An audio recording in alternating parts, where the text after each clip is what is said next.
Baik, Assalamualaikum warahmatullahi wabarakatuh. Perkenalkan, kami dari kelompok 2 kelas I, Fakultas Ilmu Keluargaan dan Kesehatan Universitas Negeri Makassar. Kami dari kelompok 2 akan membahas terkait bagaimana peranan keluarga dalam pembinaan kebiasaan makan anak-anak. Oke, next slide. Nah, di mana anggota kelompok kami yang pertama ada Fatimah, ada Ande Farhan Zulsafar, ada Naso Amanda, ada Katifa Putri Andini, dan juga ada Nur Ismi. Next slide. Nah, teman-teman, keluarga merupakan lingkungan pertama yang membentuk kebiasaan makan anak. Dalam penelitian Nutrients tahun 2021 disebutkan bahwa anak belajar makan melalui meniru atau role modeling. Artinya, makanan yang sering dikonsumsi orang tua akan menjadi makanan yang dianggap normal oleh anak. Itulah kenapa ketika seorang anak masih bayi atau balita, lebih baik teman-teman diberikan makanan yang sangat beragam agar tidak terjadi yang namanya picky eater. Seperti itu. Itu adalah hal yang melatar belakangi kenapa kami membahas materi ini.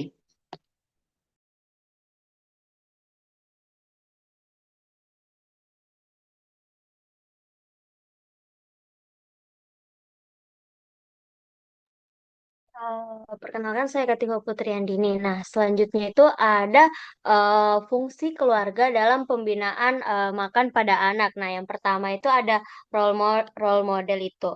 Nah, role model itu di mana anak mengembangkan preferensi makanannya melalui pengamatan terhadap perilaku makan orang tua. Nah, ketika orang tua, khususnya ibu, mengonsumsi sayur, buah, dan makanan sehat, anak-anak juga cenderung meniru dan mengembangkan pola makan yang sama. Sebaliknya, jika orang tua rutin mengonsumsi makanan instan atau tinggi gula, anak juga akan menirunya. Dalam penelitian Nutrients tahun 2021 menjelaskan bahwa role modeling sangat berpengaruh terhadap keputusan makan anak.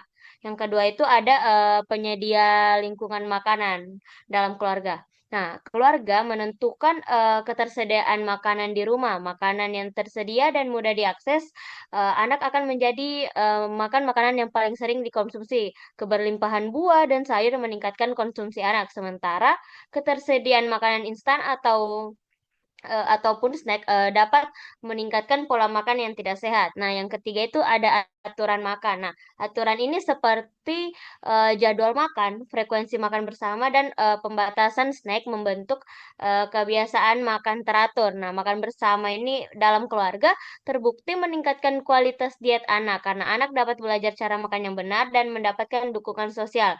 Nah, makan makan bersama keluarga ini juga dapat meningkatkan konsumsi buah dan sayur pada anak.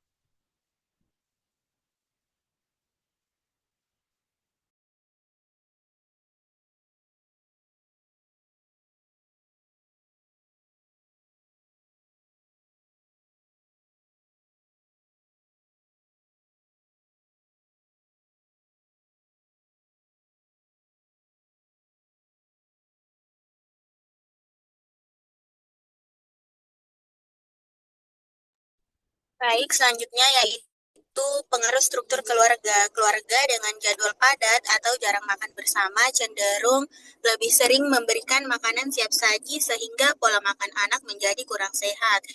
Adapun pengaruh yang lainnya yaitu yang pertama waktu makan bersama. Keluarga yang memiliki rutinitas makan bersama cenderung menerapkan pola makan lebih sehat. Makan bersama memberi kesempatan orang tua untuk memberi contoh perilaku makan baik. Yang kedua ada gaya pengasuhan. Dengan cara mendukung pola makan sehat dan menurunkan risiko picky eater, anak dibiarkan memilih makanan sendiri berpotensi memilih makanan tidak sehat. Kemudian, jika terlalu memaksa dapat membuat anak menolak makanan dan menjadi picky eater. Hubungan kuat antara perilaku makan orang tua dan kejadian picky eater pada anak prasekolah. Dan terakhir ada tingkat pengetahuan gizi orang tua. 55,6% ibu memiliki pengetahuan gizi baik dan 77,8% memiliki perilaku pemberian makanan yang tepat. Tinggi rendahnya pengetahuan memengaruhi jenis makanan yang disediakan, variasi menu, serta cara penyajian makanan. Mungkin itu saja yang dapat saya sampaikan.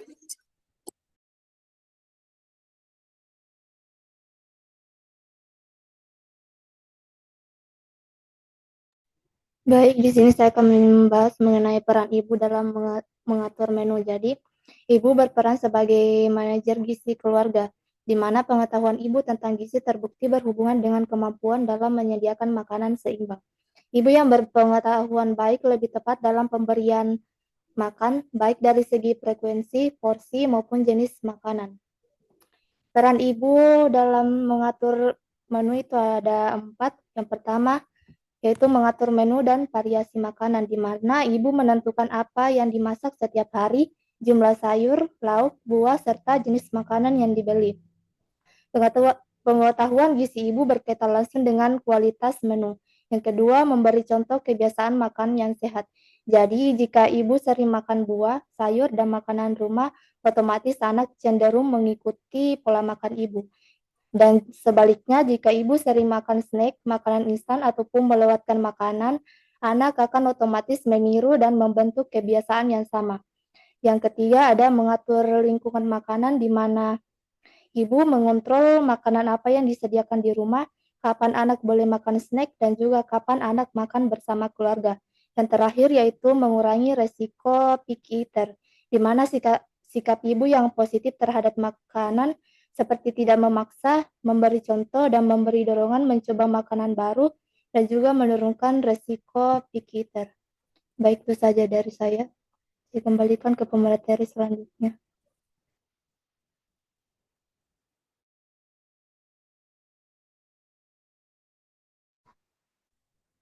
Baik, terima kasih atas kesempatannya. Dari materi yang sudah dipaparkan tadi oleh teman-teman, adapun kesimpulan yang dapat diangkat yaitu keluarga memiliki peran besar dalam membentuk kebiasaan makan anak melalui pemberian contoh, menyediakan makanan sehat, menerapkan aturan makan, dan mengarahkan perilaku makan. Struktur keluarga seperti rutinitas makan bersama, gaya pengasuhan, dan tingkat pengetahuan gizi orang tua sangat memengaruhi pola makan sehat anak. Ibu memiliki peran utama dalam mengatur menu, menyediakan makanan, dan menjadi teladan bagi anak. Sehingga pengetahuan gizi ibu menjadi faktor penting dalam menentukan pola makan anak. Hanya itu yang bisa saya sampaikan. Terima kasih.